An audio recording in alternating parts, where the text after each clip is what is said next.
So hello guys, my name is Rajneesh and welcome to this tutorial.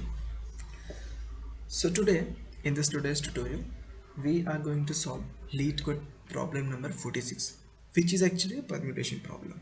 So before starting the problem, let me tell you what the permutation means actually.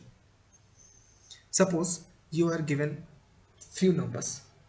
Numbers can be anything, like you can consider uh, integers, you can consider real numbers, you can consider anything. So for the very simple purpose, I will consider two integers, 1 and 2. Okay. So now we have to count the number of permutations. Okay. This is the question. We have to count the number of permutations. So number of permutations directly means that in how many ways you can arrange these numbers. Okay. It directly means in how many ways you can arrange them. Arranging them is a simple, like you can say one way to arrange 1 2 as 1 2 and the another way to arrange 1 2 as 2 1. So there are total two ways. Got it? So directly you can say to arrange two integers, any two integers actually, not 1 and 2 only. You can arrange 0 and 1, 3 and 4. Any two integers, if you are given with any two integers, so you can arrange them in two possible way. Okay. Similarly, if you are given with a single integer, suppose you are given with 2. So in how many ways you can arrange this 2? There is only one possible way to arrange this, a single integer. And suppose you are given with 4, so you can arrange 4 as 4 only. There is no other possible way to do this. Okay. So the conclusion is at least there is one possible permutation. Always. Permutation कभी भी zero नहीं होगा और ना ही कभी भी zero से छोटा होगा. ठीक है. So come back to the question. The question says you are given an array. Okay, you are given an array which is of the distinct integers. Distinct integer means अलग अलग integers है. Integers कभी integers यानी कि numbers जो कभी repeat नहीं होने वाले वहाँ अपने उस array में. So what you have to do, you have to return all possible permutations. All possible permutations का मतलब क्या हुआ? जैसे कि if you are given with these two integers 1 and 2. Okay, if you are given with these integers 1 and 2, so what you have to return, you have to return these things 1 2 and 2. ठीक है, क्योंकि 1 and 2 को, ये 1 and 2 को I can arrange in these two possible ways है ना. तो मुझे इस possible ways को रिटर्न करना पड़ेगा, ऐसा बोल रहे हैं वो लोग. तो एक टेस्ट केस लेते हैं which is actually given in the question. So the test case is, suppose you are given 1 2 3. Okay. अभी आपका जो एरे है, that array contains three distinct integers 1 2 and 3. Got it. अभी इसके पॉसिबल परम्यूटेशन तुमको निकालना है. What are the possible permutations? A very simple, जैसे कि पहला 1 2 and 3, keep them as it is they are. Simple. Now just swap 3 and 2. एक और पॉसिबल परम्यूटेशन मिल गया. एक और क्या हो सकता है कि समझो कि 2 is at the first position, तो फिर 1 एंड 3 को रख दो. नॉट 2 को एज इट इज रख के 1 एंड 3 का पोजीशन स्वैप कर दो. Then you will get one more possible way. But अभी समझो कि 3 फर्स्ट पोजीशन पे है, तो 1 एंड 2 बचे जो कि सेकंड और थर्ड पोजीशन पे है. अभी 3 को फर्स्ट पोजीशन पे रख कर 2 एंड 1 की पोजीशन को स्वैप कर दो. So there are total how many ways you can arrange them? There are total 6 possible ways. मान लो 1 2 4 5 7 ये तुमको दिया है. अभी इसके टोटल नंबर ऑफ परम्यूटेशंस निकालने. So obviously you can not go and manually write each and every permutations. That is very hectic. तो तुम्हें पता कैसे चले? You just have to see the size of the array. Okay, size means how many numbers are there in the array.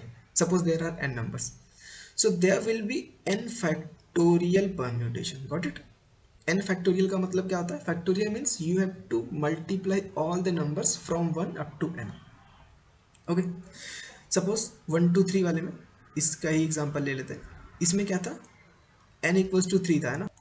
यहाँ पे n equals to 3 था। सो 3 का permutation, 3 का फैक्टोरियल निकालो। 3 का फैक्टोरियल क्या होता है? 1 2 एंड 3, इनका मल्टीप्लीकेशन करो, the answer is 6। So there is 6 possible ways. Similarly अगर तुम इसके लिए देखोगे तो you have the size as 5। 5 का फैक्टोरियल निकालो, 120 ways. Got it? So no, अभी तुमको 120 वेज पे ऐसे मैन्युअली लिखने बोले तो that is actually a very hectic task. So you don't have to do this, but you have to go through the concept कि होता कैसे है ये। समझा? तो अभी तक हमने क्या देखा? हमने देखा कि if you are given an array जिसकी जो साइज है, अगर उसकी साइज है n, so there are n factorial ways कि n factorial permutations actually. Okay, so now let's come back to the question. अभी क्वेश्चन बोलता है कि you can return answer in any order. Any order से मतलब क्या है कि जस्ट सी दीज परम्यूटेशंस। मैंने क्या किया है? I have written 1 2 3 first, then this, then this, then this. Actually I have written in a increasing order, lexicographically increasing order. But what you can do, you could have done 1 2 3 first, 3 2 1 first, second one, 2 3 1 here, 3 1 2 here, 1 3 2 here, 2 1 3 here. Like what you have to take care of, like तुमने 6 के 6 permutations को return किया है। Doesn't matter कि तुमने पहले को पहले पे रखा है या पहले को सिक्स पे रखा है, मैटर नहीं करता, बट वो पोजीशन होनी चाहिए, वो एक परम्यूटेशन होना चाहिए।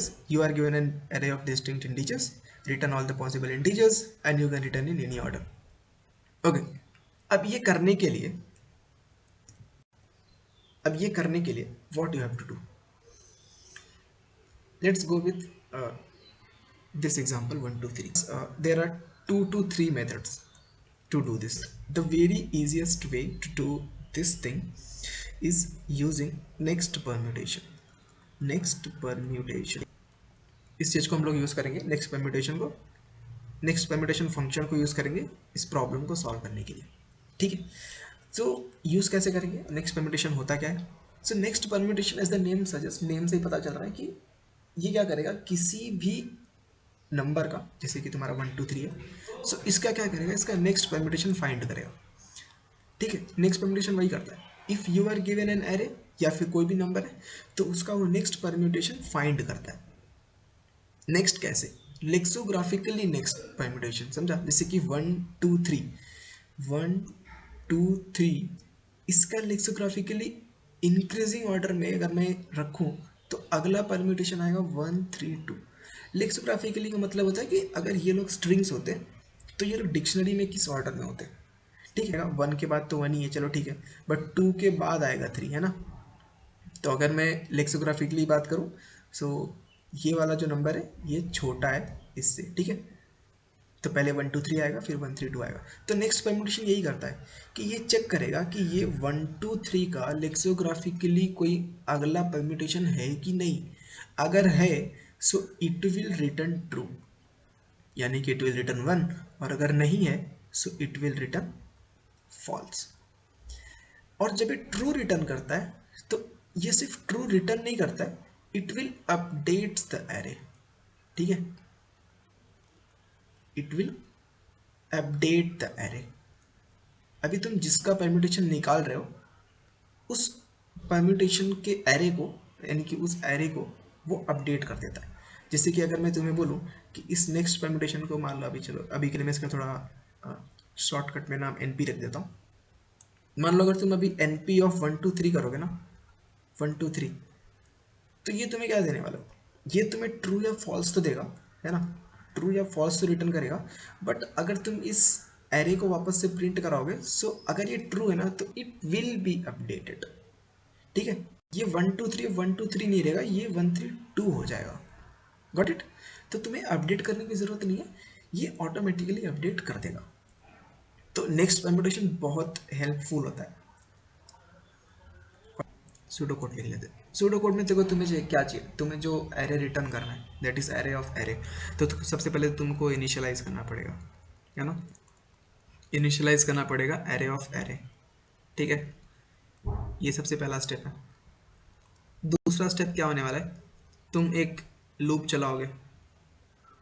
उस लूप में तुम पहले चेक करोगे कि नेक्स्ट परम्यूटेशन है कि नहीं, है ना? अगर नेक्स्ट परम्यूटेशन है तो तुम क्या करोगे उसको, इस यानी कि जो तुम्हारा अभी जो वेक्टर था, यानी कि जो नम्स था तुम्हारा, है ना, ये जो तुम्हारा नम्स था, मान लो इसका नाम हम लोग आंसर दे देते हैं, ठीक है। तो अभी तुम क्या करोगे, आंसर डॉट पुश बैक करोगे, यानी कि तुम आंसर में इस नम्स को पुश करोगे, और उसके बाद फाइनल में क्या करोगे, तुम रिटर्न करोगे। क्या रिटर्न करोगे, आंसर या नम्स, आंसर, ठीक है। आंसर हम लोग रिटर्न कर देंगे, ये तुम्हारा सूडो कोड है। बट जरा लूप में देखो, लूप कौन सा लगेगा करेंगे, we will be going through do while loop. Okay, do while loop क्यों, क्योंकि if you are given an integers array, so at least there is one possible way, है ना। अगर तुम्हें कुछ नहीं मिला, अगर तुम्हें कुछ नहीं मिला तो तुम्हें एटलीस्ट 1 2 3 तो मिलेगा ही मिलेगा। जैसे कि suppose you are given with 1, तो इसका आउटपुट क्या होना चाहिए, इसका आउटपुट एटलीस्ट 1 तो होगा ही होगा, है ना, और कोई हो या ना हो लेकिन एटलीस्ट 1 तो है। तो उसके लिए तुम्हें इस लूप को एटलीस्ट एक बार एग्जीक्यूट तो करना पड़ेगा, चाहे भले ही वाइल लूप की कंडीशन फेल हो जाए। तो उस केस में that's why we are going through this do while loop. Okay, so ये है तुम्हारा सूडो कोड। क्या करना है, तुम्हें इस आंसर को इनिशियलाइज करना है, और आंसर को इनिशियलाइज करने के बाद तुम्हें एक लूप लगाना है जो कि हम लोग डू वाइल लूप करेंगे। इस डू वाइल लूप में हम लोग क्या करने वाले, पहले देखेंगे परम्यूटेशन एग्जिस्ट करता है कि नहीं, और फिर आंसर में उसको पुश बैक कर देंगे तुम्हारे एरे को, और फिर लास्ट हम लोग आंसर को रिटर्न कर देंगे। So now it's time to discuss time complexity, है ना। जरा इसकी टाइम कॉम्प्लेक्सिटी भी चेक कर ले कि इसकी टाइम कॉम्प्लेक्सिटी है क्या। देखो, टाइम कॉम्प्लेक्सिटी का मतलब होता है कि तुमने कितना टाइम ले रहा है तुम्हारा कोड उस प्रोग्राम को एग्जीक्यूट करने में, ठीक है। अब अगर मैं यहाँ पे देखूँ, अगर मैं इस हम लोग लूप की बात करें, एक्चुअली सारा टाइम जो लगेगा वो लूप के अंदर ही लगने वाला है ना। अच्छा, ये लूप चलेगा कितनी बार, how many times this loop will run, ठीक है, कितने times, it will run up to n factorial times, है ना। समझा, मान लो किसी का साइज मान लो 6 है, तो ये कितनी बार रन होगा ये loop, it will run for 6 factorial times. Okay, तो एटलीस्ट जो टाइम कॉम्प्लेक्सिटी है that is the n factorial, ठीक है। सो हम इतना तो बोल सकते हैं कि n फैक्टोरियल टाइम तो लगेगा ही लगेगा एटलीस्ट। अच्छा, एक और चीज़ हम लोग कर रहे हैं इसमें, इस लूप के अंदर एक चीज़ हम लोग और कर रहे हैं, ये आंसर, ये सेकंड स्टेप देखना, यहाँ पे हम लोग आंसर में पुश बैक कर रहे हैं तुम्हारे नम्स को, है ना। इस नम्स को हम लोग यहाँ आंसर में पुश बैक कर रहे हैं। अच्छा, पुश बैक करने का दो कॉम्प्लेक्सिटी होती है, पुश बैक करने की दो कॉम्प्लेक्सिटी होती है। अगर मैं इस वेक्टर के पुश बैक की बात करूँ, so it has two complexities. एक होता है जो बिग ऑफ 1 टाइम में पुश बैक करता है, और एक होता है जो बिग ऑफ n टाइम में पुश बैक करता है। बिग ऑफ n यानी कि कांस्टेंट, और बिग ऑफ n यानी कि लीनियर में। अभी हम लोग जो यूज़ कर रहे हैं वो बिग ऑफ n टाइम में पुश बैक कर रहे हैं। अभी बिग ऑफ एन वन का मतलब बताता हूँ मैं, कि बिग ऑफ एन का मतलब होता है सपोज एक एरे है जिसकी साइज 5 है, मतलब वहाँ पे 5 स्पेसेस हैं, 5 इंटीजर्स को डाला जा सकता है। तो अभी तुम क्या करते हो, मान लो पहले एक इंटीजर, इसका नाम इंटीजर 1 है, उस इंटीजर 1 को तुम यहाँ पे पुश करते हो, पुश बैक करते हो, तो ये यहाँ पे आ गया। अभी क्या हो रहा है कि बाकी इंटीजर्स की जो स्पेस है वो अभी भी खाली पड़ी है, समझा। ये जो स्पेस है बाकी, ये सारी खाली पड़ी है। तो इस केस में क्या हो रहा है कि बिग ऑफ 1 टाइम इसलिए लग रहा है क्योंकि इसके पास ऑलरेडी स्पेस है, और ये सिर्फ उस एलिमेंट को उसमें पुश कर दे रहा है, सिंपल। बिग ऑफ एन में क्या होता है कि तुमने एक एरे को इनिशियलाइज कर दिया, ठीक है, उसकी साइज तुमने नहीं बताई, उसकी साइज तुम्हें नहीं पता। तो अभी तुम उसमें जब किसी भी एलिमेंट को पुश करोगे तो वो पहले एक स्पेस क्रिएट करता है ना, पहले एक स्पेस बनाएगा। वो स्पेस बनाने के लिए उसको बाकी एलिमेंट्स को पीछे की तरफ पुश करना पड़ेगा। तो वो बाकी एलिमेंट्स कितने एलिमेंट्स हैं, मान लो अगर वहाँ पे n एलिमेंट्स पहले से हैं, तो उस n एलिमेंट्स को पहले पुश करना पड़ेगा स्टार्टिंग की तरफ, यानी कि जीरोथ इंडेक्स की तरफ, है ना। जीरोथ इंडेक्स की तरफ पहले बाकी एलिमेंट्स को पुश करना पड़ेगा, एक खुद के लिए एक जगह बनानी पड़ेगी, और फिर जाके वहाँ पे फिर वो सेटल डाउन होगा। तो इसलिए अगर एरे का साइज पहले से फिक्स्ड नहीं है तो ये big O of n time complexity में पुश बैक करता है। अदरवाइज अगर साइज फिक्स्ड है तो ये बिग O ऑफ 1 टाइम में पुश बैक करता है। तो हमारे केस में क्या है, हमने क्या किया हमने एक सिंपल सा एरे बनाया और फिर वहाँ पे हमने इसको सिर्फ इनिशियलाइज कर दिया यहाँ पे, इनिशियलाइज करके छोड़ दिया क्योंकि साइज हमको भी नहीं पता ना कितनी होने वाली है। अभी तुम क्या बोलोगे, तुम्हारे मन में डाउट होगा कि अच्छा एक काम करते हैं ना, तो बिग ऑफ वन में करवा लेते हैं। कैसे? तुम बोलोगे कि जो साइज है वो एटलीस्ट 6 दिया हुआ है, तो number of permutations will be max to max 6 factorial, तो 6 फैक्टोरियल साइज का एक एरे बना लेते हैं, है ना? 6 फैक्टोरियल साइज का एक एरे बना लेते हैं। अच्छा इसमें प्रॉब्लम क्या होगी पता है? प्रॉब्लम ये होगी, चलो मैं तुम्हें ना करके दिखाता हूँ कि इसमें प्रॉब्लम होने का वाली है। देखो कोड सिर्फ 4 लाइन का है, कोड लिखने में टाइम नहीं लगेगा। The main thing is you should understand each and every step कि इस प्रॉब्लम में क्या है, क्योंकि ऐसे परम्यूटेशंस के जो क्वेश्चंस आएंगे मोस्टली सिमिलर काइंड के होते हैं। अगर तुम्हें नंबर ऑफ परम्यूटेशंस निकालना है या फिर और भी मैं प्रॉब्लम्स कराऊंगा उसमें देखना, तो अगर एक बार ये प्रॉब्लम समझ में आ गई ना, तो you are good to go with any other problem of permutations. तो हम लोग क्या बोल रहे थे कि 6 फैक्टोरियल का एरे बना लेते हैं और बिग ऑफ वन में हमारा टाइम कॉम्प्लेक्सिटी हो जाएगा पुश बैक का, तो हमारा जो टोटल टाइम कॉम्प्लेक्सिटी हो जाएगा वो हो जाएगा बिग ऑफ एन फैक्टोरियल, जो कि सबसे ऑप्टिमल है। नहीं, ऐसे नहीं कर सकते, there is a problem with it. Problem क्या है? मान लो कि सबसे सिंपल प्रॉब्लम ले लेते हैं हम लोग, 0 और 1 एक एरे है, ठीक है? एक एरे में 0 और 1 दिया हुआ, ये 1 है, ठीक है? 0 और 1 है।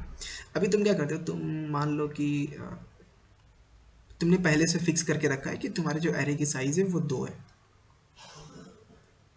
मान लो तुमने पहले से फिक्स करके रखा है, 2 नहीं, मान लो थोड़ी बड़ी बना लेते हैं, ठीक है? मान लो तुमने अभी 6 फैक्टोरियल तो नहीं, मान लो तुमने इतना कितना 5 5 तुम्हारा साइज है पहले से फिक्स्ड है, ठीक है? तुम्हारे एरे की साइज कितनी है? 5। अभी तुम इस 0 और 1 के लिए जब तुम अपने परम्यूटेशंस लेके आओगे, तो जो सबसे पहला परम्यूटेशन होगा वो क्या हो जाएगा? वो हो जाएगा, मान लो 0 1 है तुम्हारा और दूसरा वाला 1 0। तो अभी जब तुम इस आंसर को रिटर्न करोगे, जब तुम इस आंसर को रिटर्न करोगे, तो एक्चुअली तुम इस पूरे के पूरे एरे को रिटर्न कर रहे हो, ठीक है? और जब कंपाइलर इसको प्रिंट करेगा तो क्या होगा पता है? ये एम्प्टी बॉक्सेस जो दिख रहे हैं तुमको, एम्प्टी एरेस, ये भी प्रिंट होंगे। जबकि एक्सपेक्टेड आउटपुट क्या है? एक्सपेक्टेड आउटपुट तो ये है ना कि तुम्हारे पास 0 1 और 1 0 होने चाहिए सिर्फ, बट उसके साथ में तुम ये 3 एम्प्टी बॉक्सेस भी प्रिंट कर रहे हो। ये तो सिर्फ तब जब तुमने साइज 5 लिया है। सपोज तुमने साइज 6 फैक्टोरियल लिया होता तो कितने एम्प्टी बॉक्सेस होते? Let me tell you one more thing about the next permutation. Suppose you are given an array which is 3 2 1, and the another array which you are given is you can say 1 2 3, or you can say 1 3 2. Okay, so whenever you are calculating the next permutation of this array and the next permutation of this array, so there is a difference actually, but while what it should be, अगर तुम normally देखो कि अगर तुम्हें sample test case में ये array पास किया गया है या फिर ये एरे पास किया गया है, दोनों के लिए नंबर ऑफ परम्यूटेशंस 6 ही आने वाले हैं ना। इसके लिए भी नंबर ऑफ परम्यूटेशन 6 होंगे, इसके लिए भी नंबर ऑफ परम्यूटेशन 6 होंगे। लेकिन जब तुम नेक्स्ट परम्यूटेशन इस वाले एरे पे लगाओगे, से it is A and let us से दिस इज बी, ठीक है? तो जब तुम नेक्स्ट परम्यूटेशन इस वाले एरे पे लगाओगे ए पे, सो यू विल गेट 0 0, यानी कि next permutation will return false value, और इसके लिए next permutation will return a true value, यानी कि कोई non non zero number return करेगा, लेट्स से 1। तो ऐसा क्यों करेगा? क्योंकि यहाँ पे देखना 3 to 1, यहाँ पे जो है 3 to 1 के बाद कोई परम्यूटेशन एग्जिस्ट नहीं करता है, ठीक है? 3 to 1 के बाद कोई परम्यूटेशन एग्जिस्ट नहीं करता है लेक्सिकोग्राफिकली ऑर्डर में। तो नेक्स्ट परम्यूटेशन क्या बोलेगा? नेक्स्ट परम्यूटेशन से okay there is, if there is no any other permutation after this, so I will return 0, तो वो फिर वो 0 रिटर्न कर देगा। While in the case of 132 के बाद एक परम्यूटेशन है लेक्सियोग्राफिकली जो इससे बड़ा है 213, तो फिर ये ट्रू रिटर्न करेगा कि ओके आगे कुछ और है तो मैं ट्रू रिटर्न करूँगा। तो ये सब बताने का मतलब क्या है? ये सब बताने का इतना सा मतलब है कि नेक्स्ट परम्यूटेशन लगाने से पहले तुम्हें जो भी एरे गिवन होगा, जो भी एरे तुमको गिवन होगा वॉट एवर इट इज, इस एरे को तुम्हें सबसे पहले सॉर्ट करना पड़ेगा, ठीक है? सॉर्ट इसलिए करना पड़ेगा क्योंकि तुम्हें इनपुट में चाहे 3 to 1 गिवन हो, 132 गिवन हो, या फिर इसका कोई भी कॉम्बिनेशन तुम्हें गिवन हो, तुम्हें हमेशा नंबर ऑफ परम्यूटेशंस 6 ही मिलने वाला है। ठीक है, नंबर ऑफ परम्यूटेशन हमेशा 6 ही मिलने वाला है। तो उस चीज़ को मेंटेन रखने के लिए तुम्हें सबसे पहले जो भी एरे गिवन है उसको कर लो सॉर्ट। सॉर्ट करने के लिए जो तुम्हारी टाइम कॉम्प्लेक्सिटी होती है वो होती है n log n। ठीक है, तो n log n में तुम इसको सॉर्ट कर लोगे, और ये कहाँ पे करना है, ये लूप के बाहर करना है। ठीक है, पहले तुम सॉर्ट करोगे और इस सॉर्ट करने के बाद तुम उस पर बाकी जो सूडो कोड बताया था वैसे काम करना है। ठीक है, तो अभी हम ये देख लेते हैं कि टोटल टाइम कॉम्प्लेक्सिटी क्या हो जाएगी फिर। ठीक है, टोटल टाइम कॉम्प्लेक्सिटी कैसे निकालोगे। अब देखो तुम यहाँ पे दो चीज़ें कर रहे हो। जो सबसे पहली चीज़ कर रहे हो वो तुम सॉर्ट कर रहे हो, ओके। और जो दूसरी चीज़ तुम कर रहे हो, तुमने सूडो कोड में देखा कि जो तुम्हारी टाइम कॉम्प्लेक्सिटी आ रही है वो आ रही है n इंटू एन फैक्टोरियल, है ना।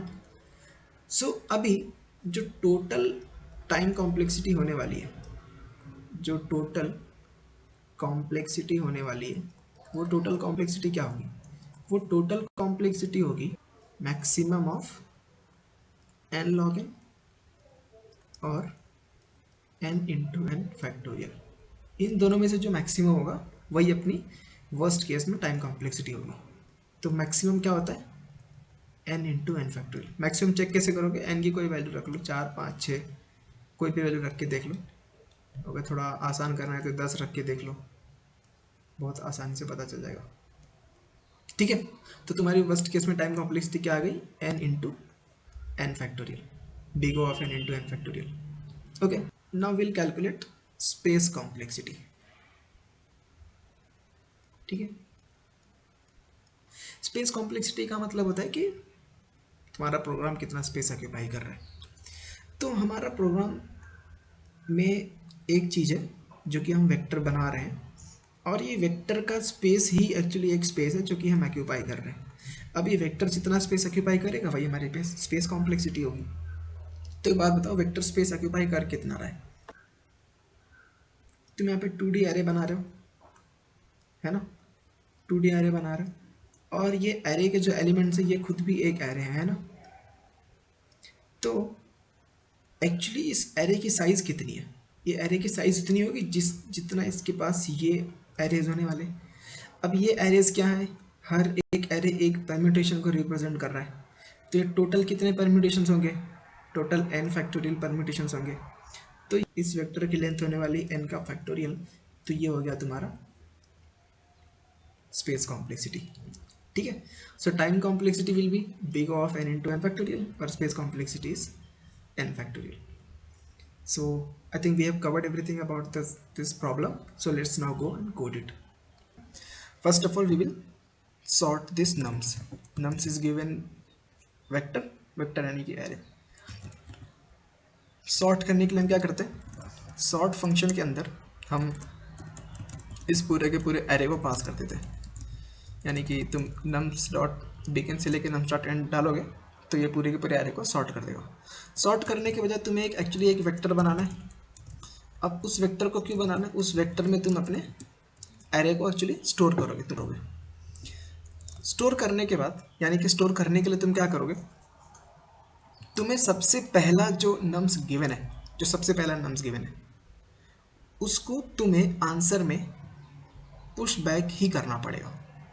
क्यों करना पड़ेगा, क्योंकि हम लोगों ने देखा, क्योंकि अगर तुम्हारे पास कोई और परम्यूटेशन नहीं है ना, अगर कोई भी परम्यूटेशन बाई चांस अगर तुम्हारे पास एग्जिस्ट नहीं करती है, तो जो तुम्हारा नम्स है वो ही तुम्हारा एक परम्यूटेशन है। एट लीस्ट एकदम वर्स्ट केस में अगर तुम्हारे पास कोई भी परम्यूटेशन नहीं है तो नम्स ही तुम्हारा परम्यूटेशन है। तो सिंस हम लोग आंसर में सब कुछ डाल रहे हैं तो हम लोग इस नम्स को आंसर में पुश कर देंगे। अच्छा, ये लूप चलेगा कब तक, ये लूप तब तक चलेगा जब तक तुम्हारे पास नेक्स्ट परम्यूटेशन एग्जिस्ट करता है। और नेक्स्ट परम्यूटेशन ट्रू और फॉल्स कैसे रिटर्न करेगा, उसके लिए तुम्हें इस नेक्स्ट परम्यूटेशन में नम्स को पास करना पड़ेगा, है ना, nums dot begin and nums dot and. ये सब करने के बाद तुम्हें सीधा सीधा क्या करना है, कुछ नहीं, तुम्हारे पास अब सब कुछ आंसर में स्टोर हो चुका है, तो तुम आंसर को रिटर्न कर सकते हो। तो ये है सीधा सा छोटा सा प्रॉब्लम, रन करके देख लेते हैं। ओके, तो ये सैम्पल टेस्ट केसेस तो पास हो गए, सबमिट कर लेते एक बार। Okay, so it got accepted. So thank you so much for watching this video. See you in the next one. Thank you.